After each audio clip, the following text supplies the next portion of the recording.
Thank you for choosing the 12 by 14 Meridian Gazebo from Yardistry. We're confident you'll find the assembly process straightforward as you work through each step in the assembly manual. To help you even more, we created these helpful hint videos offering tips and tricks we've learned along the way for handling some of the more challenging and critical steps.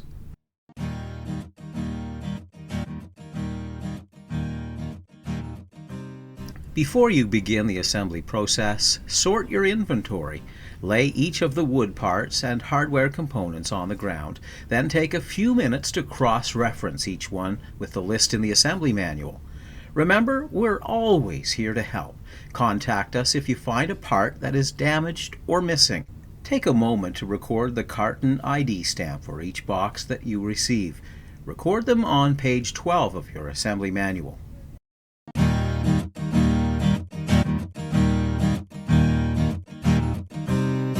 Insert T-nuts into the two holes at the bottom of a post. Now place a post mount on one side so that it's tight to the bottom and inside faces of the post. Attach loosely with a hex bolt.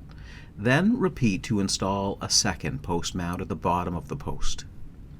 Next, place a plinth on one side of the post so that it's flush to the bottom. Attach it with 4 wood screws. Repeat to install plinths on the other 3 sides of the post. Now use 2 pan screws to secure each post mount to the inside of each post. It's okay to insert these at an angle. Secure each post mount to the bottom of each post using 2 wood screws. Then tighten the bolts.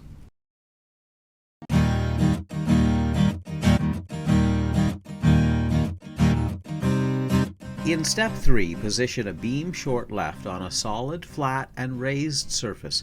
You'll know it's the beam short left because when the notched end is facing down, the angled end faces up. After inserting 2 T-nuts into the notched end, flip the beam short left over and connect the notched ends of the beam short left and beam short right. Attach them with 2 hex bolts. Get a helper to check the alignment of the boards at eye level. When the boards are straight, tighten the hex bolts. Now insert T-nuts into both ends of a beam short center. Flip it over and attach a beam short end on one end using 2 hex bolts. Get a helper to check the alignment of the boards at eye level, then tighten the bolts. Repeat to attach a second beam short end to the beam short center. Next, place a short beam end assembly onto a short beam left-right assembly. If the bolt heads are in the way, you'll want to go back to the beginning of this step to properly identify a beam short left. Make sure the bolt holes match up and the mitered ends align. Then push long bolts through these 4 holes temporarily. Secure the boards with wood screws at each end, then in the middle. Once again, a long bolt might come in handy for positioning the boards. If the second mitered end isn't flush, loosen the bolts in the beam short end, then adjust the boards using a long bolt if necessary. Get a helper to hold the boards in place and secure it with wood screws. Then retighten the bolts in the beam short end. Now repeat each of those steps to make one more short beam assembly.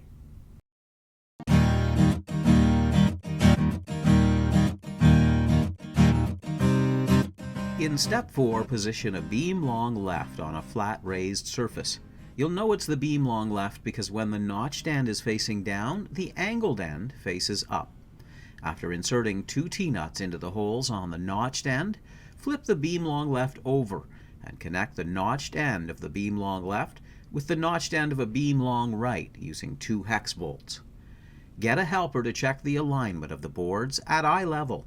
When the boards are straight, tighten the hex bolts. Now repeat to assemble a second long beam left-right assembly. Insert a T-nut into one of the holes on the notched end of a beam long end. Repeat with a second beam long end, only this time position the T-nut in the opposite hole on the notched end. You can check to make sure you got the positioning of the T-nuts right by lining up the beam long ends in this manner. Turn one beam long end over and connect it with a hex bolt to the top hole on one end of a beam long center. You'll know it's the top hole because there's an extra hole along the bottom edge. Repeat to attach a second beam-long end to the other end of the beam-long center using a hex bolt through the top hole. Now get a helper to check the alignment of the boards at eye level before tightening the bolts on one end and then the other. Repeat to assemble a second long beam end assembly. Insert T-nuts into the 4 holes on the outside of a long beam end assembly. Make sure the T-nuts go into the holes shown here on the side of the assembly with the bolt heads showing. Now flip the long beam end assembly over so that the T-nuts are underneath. Lay an insert on top of the long beam end assembly. Make sure the bolt holes line up. With a helper, place the long beam left-right assembly on top of the insert. Push long bolts into these 4 holes temporarily to hold the boards in position. Now secure the long beam left-right assembly loosely with 4 hex bolts connecting to the T-nuts you just installed. Get a helper to hold the boards in place at one end of the assembly. When the mitered edges are flush, attach the beam long end and beam long left with 4 wood screws. Then repeat on the other end of the assembly. If the boards aren't straight or fitting together properly, remove any screws and loosen the bolts. Get a helper to adjust the boards using a long bolt if necessary. When the boards are straight, retighten the bolts. Then insert the remaining screws. Flip the assembly over again and tighten all of the middle bolts. Repeat to assemble a second long beam assembly.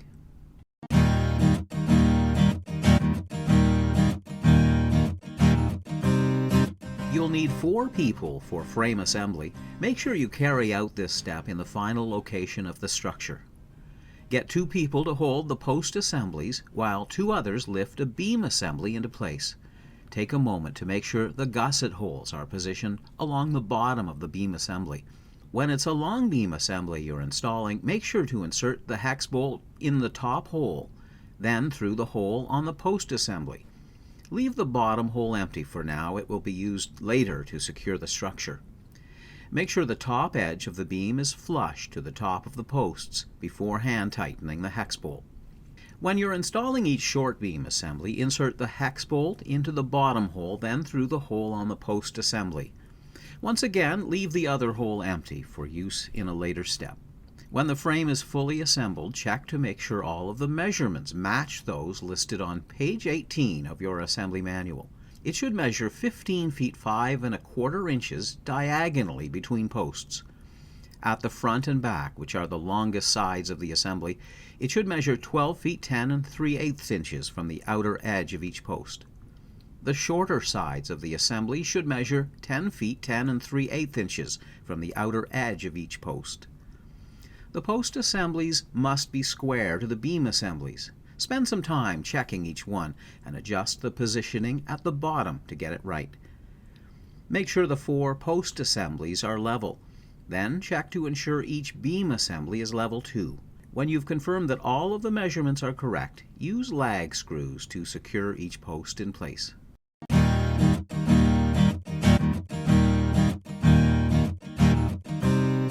In step 6, lay a gusset down on a flat surface with a notched end facing down and insert T-nuts into the 2 holes.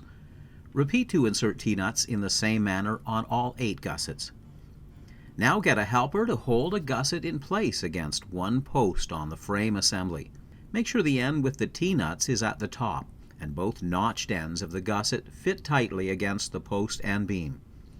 Attach the gusset to the beam with 2 hex bolts. Use 3 hex lags to attach the other end of the gusset to the post. Repeat all of those steps to attach 7 more gussets to the frame assembly.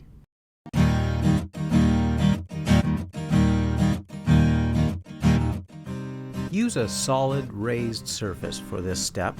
It's important that all the corners are flush, so get some assistance holding the ends of the rafter corner left, rafter corner right, and rafter in place. When they're aligned, attach with wood screws. It's also crucial to get the positioning of the fascia beam assembly right. If the ends don't align properly, try rotating the fascia beam assembly. Once you get the ends to fit properly against the rafter corner left and rafter corner right, attach with wood screws. When you're attaching the end of the rafter to the fascia beam assembly, Make sure it's centered over the 2 pilot holes on the fascia beam assembly. If the end of the strap or strap short isn't flush with the edge of the rafter corner left or right, have someone hold the boards in position, then fasten with wood screws. When you're attaching the rafter short right or left, fasten it at the bottom first, where it connects to the fascia beam assembly. Then fasten it at the top to the rafter corner right or left. Flip one of the small roof rafter assemblies over and install roof-to-beam brackets on it. The bracket should be centered and flush to the bottom of the rafter short left, and rafter short right.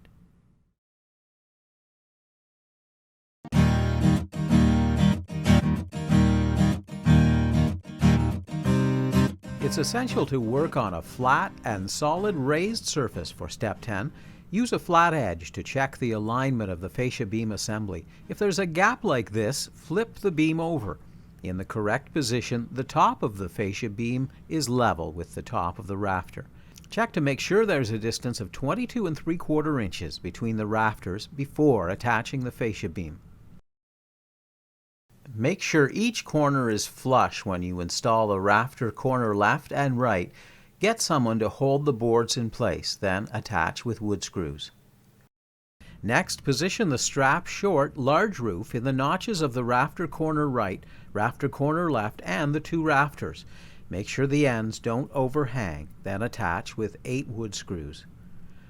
Now move the strap left large roof and strap right large roof into place so that they fit into the notches on the rafter corner left and right and the 2 rafters.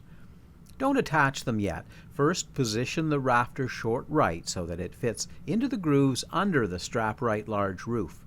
When it's snug, attach one end of the rafter short right to the large fascia beam assembly. Then attach the other end to the rafter corner right. Repeat to position a rafter short left into the grooves under the strap left large roof. Attach it in the same manner, first to the large fascia beam assembly and then to the rafter corner left. Next, fasten the strap left large roof and strap right large roof. Get some help to ensure the ends don't overhang the edges of the rafter corner left and rafter corner right. Then attach with wood screws. To complete the step, use more wood screws to attach the strap left large roof and strap right large roof to the rafter short left, rafter short right, and the 2 rafters. Turn the large roof rafter assembly over. Position a strap brace over the ends of the strap left large roof and strap right large roof between the rafters. Make sure the edges are flush, then attach with 8 wood screws. Install roof-to-beam brackets on both of the large roof rafter assemblies. They should be centered and flush to the bottom of both rafters, the rafter short right and the rafter short left.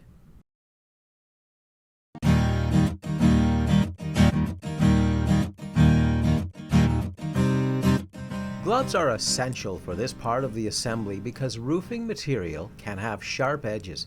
To prevent scuffing, remove the clear and blue protective film from both sides of each aluminum part just before you use it. If you're using a power tool, be careful not to over-tighten the roofing screws because that can damage the roofing panels. We recommend hand tightening the screws until they're snug. Step 12 should be done on a flat, solid, raised surface. Position the long panel right onto the small roof rafter assembly so that it's flush to the side of the rafter corner right. The holes on the rib should be centered on the rafter, and the panel should overhang slightly over the bottom edge of the fascia beam assembly. Now move the long panel left into place. One rib should overlap a rib on the long panel right. Make sure the other side is flush to the rafter corner left. Once again, the bottom edge will overhang slightly. When the panels are aligned, attach them with 4 roofing screws in the locations shown here and on page 33 of your manual. Take care not to over-tighten the roofing screws. Place the right short panel onto the roof rafter assembly so that a rib overlaps the long panel right. It should be flush to the edge of the rafter corner right and overhang slightly at the bottom. Repeat to install the left short panel. It's okay if the panel edges aren't quite flush with the rafter corner left or right, but make sure they don't overhang. If they do, loosen the roofing screws at the top of the assembly, then remove the other three. Adjust the roof panel so they're aligned correctly, then replace the roofing screws and tighten. In step 13, get some assistance to position a roof edge left and roof edge right along the bottom of each small roof panel assembly. Make sure the ends meet tight in the center, and the other end sits flush with the outer edges of the fascia beam assembly, attached with roofing screws. Peel away a small portion of the backing on a strip of weather seal, then begin attaching it to the rounded bottom of a ridge clip. When you're done applying the full length of weather seal, attach the ridge clip to one side of the small roof panel assembly so that it aligns with the angle of the rafter corner right or left. As long as one end is flush to the top of the roof panel, the other should not overhang. Take care not to push down on the ridge clip. Attach it with 5 wood screws, then repeat to install a second ridge clip. It's important to do step 14 on a raised surface that is flat and solid. Place a middle panel onto a large roof rafter assembly. Make sure the holes at the side of the panel are over the rafter. In the correct position, there will be a slight overhang on the top and a large overhang at the bottom of the panel. Now place a long panel right on the assembly, then a long panel left. They should be flush to the edges of the rafter corner left and right, and overhang the fascia beam assembly along the bottom. When the panels are aligned, attach them with 4 roofing screws in the locations shown here and on page 35 of your instruction manual. Repeat to install a short panel left and right on the assembly. It's all right if the panels aren't perfectly flush with the edges of the rafter corner left or right. Just make sure they don't overhang. If they do, loosen the roofing screws at the top assembly. Remove the other 3 screws, then adjust all of the roof panels. When they're aligned correctly, replace the roofing screws and tighten. On one of the large roof panel assemblies, place a spacer top so that it's centered on the top and flush to the outside edges. Attach the spacer top with 3 wood screws. When you're attaching the roof edge left and roof edge right at the bottom of a large roof panel assembly, make sure the curved finished edge is the one over top of the roof panels. Attach them with 20 roofing screws. Peel away a small portion of the backing on a strip of weather seal, then begin attaching it to the rounded bottom of a ridge clip. When you're done applying the full length of weather seal, attach the ridge clip to one side of the large roof panel assembly so that it's on the same angle as the rafter corner right or left. The end of the ridge clip should be flush to the top of the roof panel. It must not overhang at either end. Attach with 5 wood screws, then repeat to install a second ridge clip.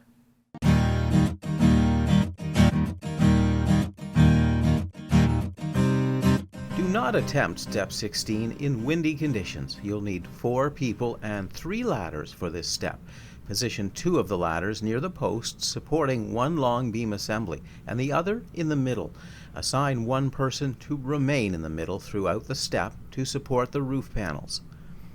On each short beam assembly, measure 4 feet 11 inches from the inside of a post and place a mark on the beam. Now get 3 people to lift a large roof panel assembly over a long beam assembly. Be careful not to scratch the roof panels or scuff the beam with the roof-to-beam brackets. As the person in the middle holds the top of the assembly in place, make adjustments so that the corners are centered over the roof-to-post brackets. Next, lift a small roof panel assembly, the one with the roof-to-beam brackets on it, over the short beam assembly so that it fits snugly against the panel already in place. The center roof-to-beam bracket should line up with the mark you made on the short beam assembly. When the edges of the 2 roof panel assemblies align, connect them with 3 hex bolts. If you're having trouble getting the corners or bolt holes to line up, have the person in the center push up on one or more of the panels to find the right fit. Install the remaining large roof panel assembly. Adjust the 3 panels as needed. In the correct position, the top edges of the 3 panels form a square.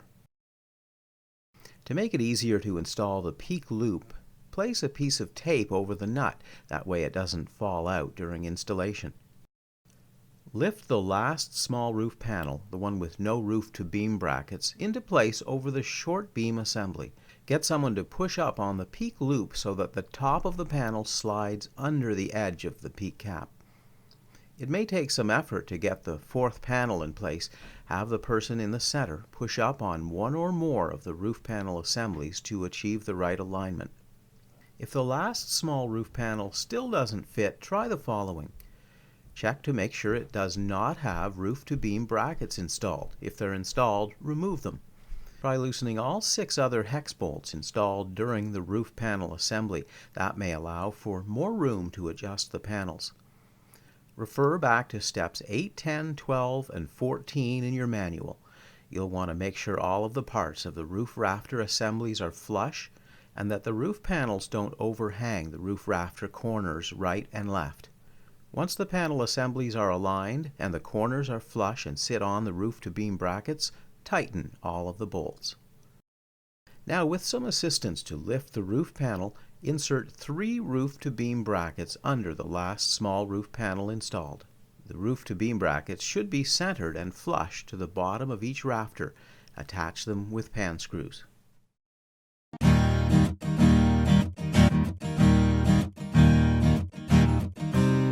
It's important to get the roof placement just right. If necessary, push up on the peak to ensure a tight fit. Each corner should be aligned over the center of the roof-to-post brackets. Make sure all of the roof-to-beam brackets are flush and tight to the beam assembly.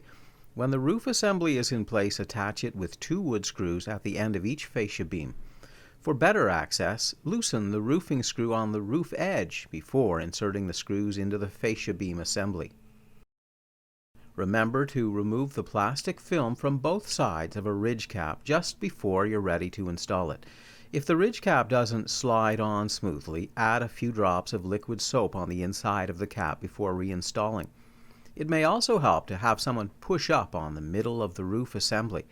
If the ridge cap still won't go on or an obstacle is blocking it, try bending the ridge clip up on one side. Hook one side of the ridge cap over the bent side, then push down on the other side until it catches. Slide the ridge cap on, then have someone push up on the peak cap long so that the ridge cap can slide underneath it. Then push down to bend the ridge clip back into place. Place a tie wrap bracket tight to one end of a tie so that the ends fit together tightly. Attach the tie wrap bracket with 1 pan screw through the hole closer to the middle of the tie. Now get a helper to hold the tie in place against the rafter so that it's level. Attach the tie to both sides of each rafter with the appropriate hardware. Pre-drill through the other hole on the bottom edge of the tie wrap bracket, then attach it with a pan screw.